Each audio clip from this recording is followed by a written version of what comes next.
গেছে। যা করতে চাই আরামবাগ দ্বারকেশ্বর নদীর উপরে রামকৃষ্ণ সেতু, সেটির গতকাল রাতে প্রায় 70 ফুট গার্ডওয়াল সহ ফুটপাত একেবারে নিচে। ভাগ্যিস সেটা দিনের বেলা হয়নি, তাহলে রীতিমতো হতাহতের সম্ভাবনা ছিল। এই মুহূর্তে দেখা যাচ্ছে আরামবাগ বিধায়ক উপস্থিত হয়েছেন। আর শুধু তাই নয়, এখানে কিছুক্ষণ আগে একটি কলকাতা থেকে আসা বাস যাত্রী বোঝাইয়ের পাশাপাশি মাল বহনও করা ছিল। যথারীতি এই যে একটি নির্দিষ্ট উচ্চতার থাম্বা করে দেওয়া হয়েছে, এইখানেই সেটি আটকে যায়। ফলে সেটিকে ঘুরিয়ে নিয়ে যেতে হচ্ছে এবং রীতিমতো ঘুরে যেতে হবে তাদের। দেখা যাচ্ছে হাইটটা, তাই বোঝা যাচ্ছে কোনো মাল পরিবহন করে নিয়ে বাসের উপরে কোনো মালই পরিবহন করে নিয়ে যাওয়া যাবে না।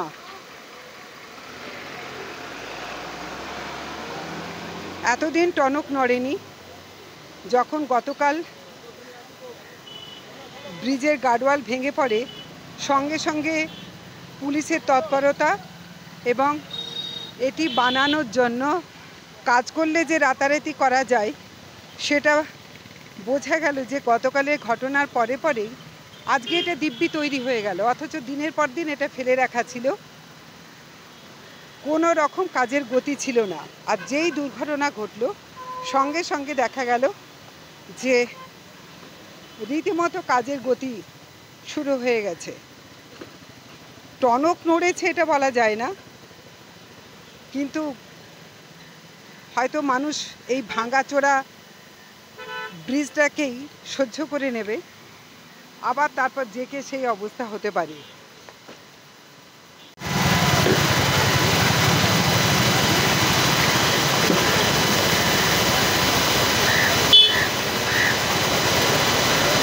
ও প্রশাসনের কর্তা ব্যক্তিরা সব আসছেন, স্বাস্থ্য পরীক্ষা করতে আসছেন।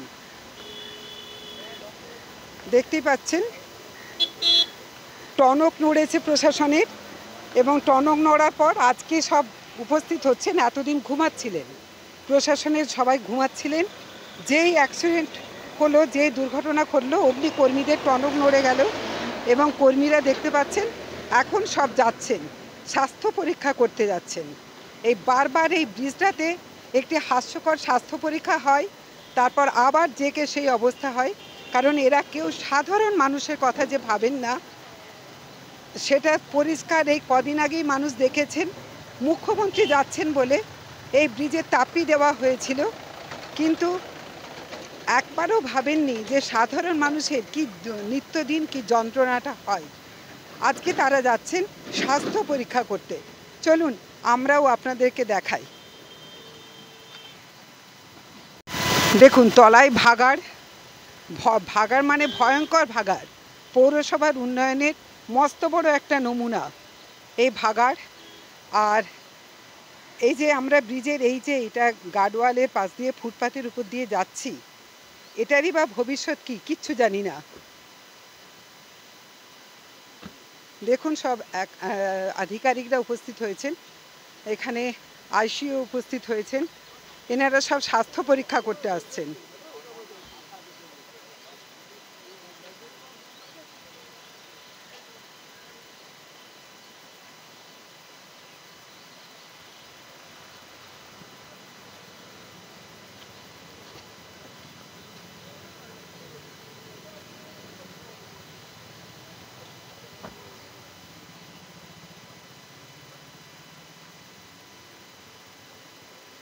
এটা যদি গতকাল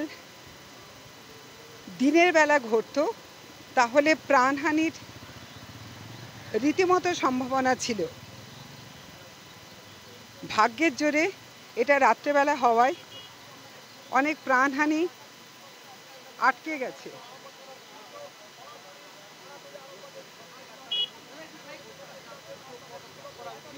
পদক্ষেপ না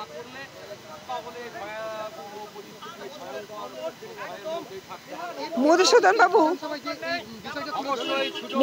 বাবু, আজকে এতদিন পর ঘুষ ফিরছে প্রশাসনের, আজকে প্রশাসনের তরফ থেকে খুব দেখতে আসছে। এতদিন আমরা বারবার খবর করছি, প্রশাসনের কারোর মধ্যে কোনো দায়িত্ববোধ দেখিনি। আজকে দেখছি সবাই উপস্থিত হয়েছেন। গতকাল এইটা যদি দিনের বেলা ঘটতো প্রচুর প্রাণহানি হতো। কি বলবেন এটাকে নিয়ে? দেখুন, গতকাল রাত্রে ঘটনাটা ঘটার পর আমার এক বন্ধু সেটা আমাকে মেসেজ করেছে, ছবি পাঠিয়েছে 12:45। এটা দিনের বেলায় হোক রাত্রেবেলায় হোক, প্রাণহানি হয়নি, এটা একটা ভালো খবর। কিন্তু প্রাণহানির লোকে আশঙ্কা করছেন, লোকে ভয়ের পরিবেশে রয়েছে, ভীতির পরিবেশে রয়েছে। এই এলাকাটার উপর দিকে যে 8টা-10টা জেলার গাড়ি যায়, অনেক রাজ্যের গাড়ি যায়, অনেক রাজ্য থেকে এখানে এইদিকে গাড়ি যায়। আমি কিন্তু দেখুন, আমার এই প্রশ্নটা আমি হয়তো বলবেন একটু বাড়িয়ে বলছি, কিন্তু এই প্রশ্নটা আমি করে রেখেছি, যার জন্য এর আগেও আমি অনেক দিন আগে করে রেখেছি বলেই আমি প্রশ্নটার উত্তর পেয়েছি। যার জন্য আমি আজকে সগর্বে সদর্ভে আমি বলতে পারছি যে দেখুন, সরকারের দৃষ্টিভঙ্গি এই, আমার প্রশ্ন ছিল এই। আমি প্রশ্নটা করতে পারি, আমি তো ব্রিজটা তৈরি করে দিতে পারবো না। আমি গার্বেজ সম্পর্কে, গার্বেজটা দেখান, আপনারা বারবার গার্বেজটা দেখান আমাকে না দেখিয়ে, কেননা গার্বেজটা একটা ভয়ঙ্কর সমস্যা। আরামবাগের মানুষ এইদিকে যারা পথ চলতি মানুষ, তারা নাকে রুমাল দিয়ে যাচ্ছেন। ইতিমধ্যে আমি বহুবার বলেছি যে আমি মাননীয় নগর উন্নয়ন দপ্তরে এই প্রশ্নটা রেখেছি যে দেখুন, এখানে গার্বেজটা আপনারা সরান। যদি সরাতে না পারেন আপনারা বলে দিন, লিখিতভাবে জানিয়ে দিন যে আরামবাগ যেহেতু বিজেপির 4টে বিধায়ক রয়েছে, এই 4টে বিধায়কের এই জায়গা থেকে মালটা সরিয়ে নিয়ে যে এখানে ফেলার দায়িত্ব দিলাম, আমরা পারবো না। দুহাত তুলে নিন, আমরা নিশ্চিতভাবে আমরা আমাদের পক্ষ থেকে এটা করে দেবো। এই যে এই মুহূর্তে এই জায়গাটায় দাঁড়িয়ে আছেন, আদৌ কি আপনি নিরাপদ? আদৌ কি আমরা নিরাপদ? এরা যারা যারা যাচ্ছেন তাদের সবারই মনের মধ্যে একটা ভয় এসেছে। একটা সেতু যেহেতু পোস্তা ব্রিজ ভেঙেছে, দিকে দিকে ব্রিজ ভাঙছে, খবর আসছে, সেখানে একজন সাংবাদিক বন্ধু বলছিলেন যে 40 বছর পরে ব্রিজটাকে নতুন করতে হয়।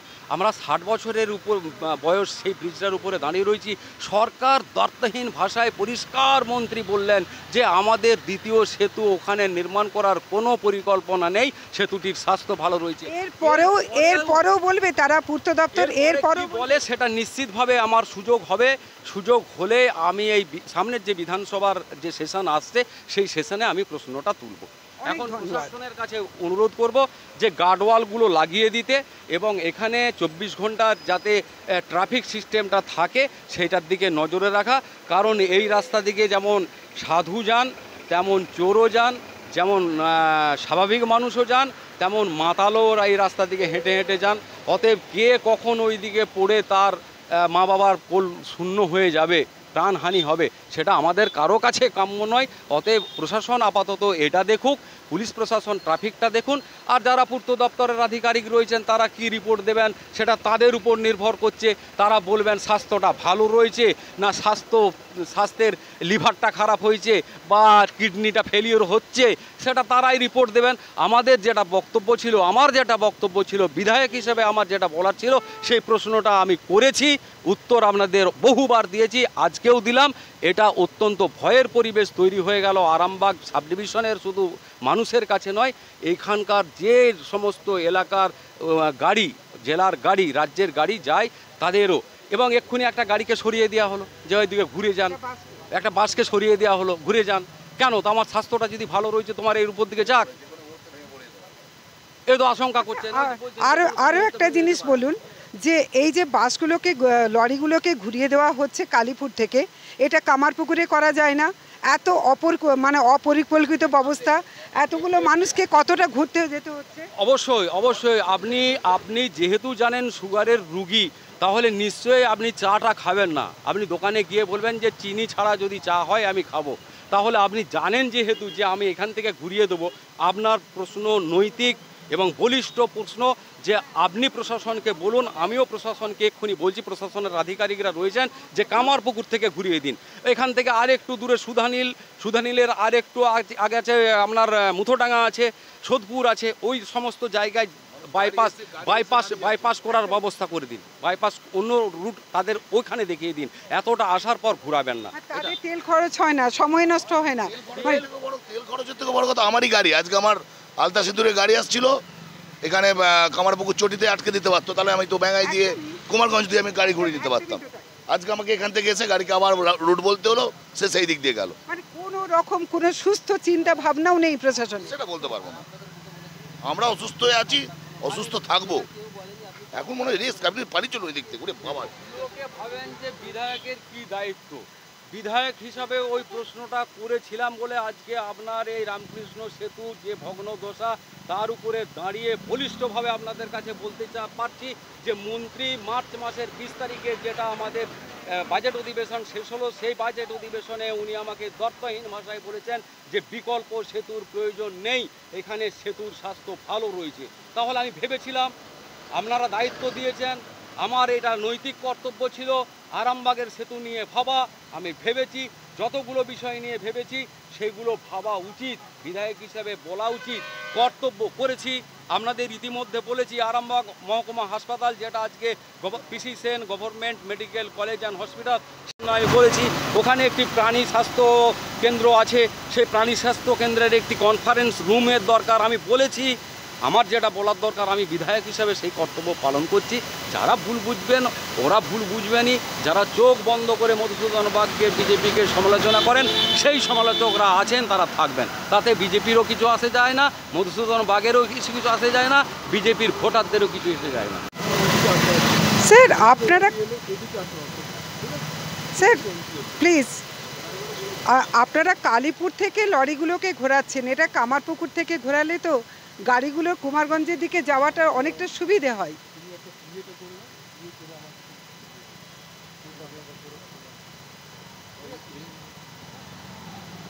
স্যার এ বিষয়ে কিছু বলবেন না? মানে আপনাদের সমস্যা কি, উত্তরটা দিতে সমস্যাটা কোথায়?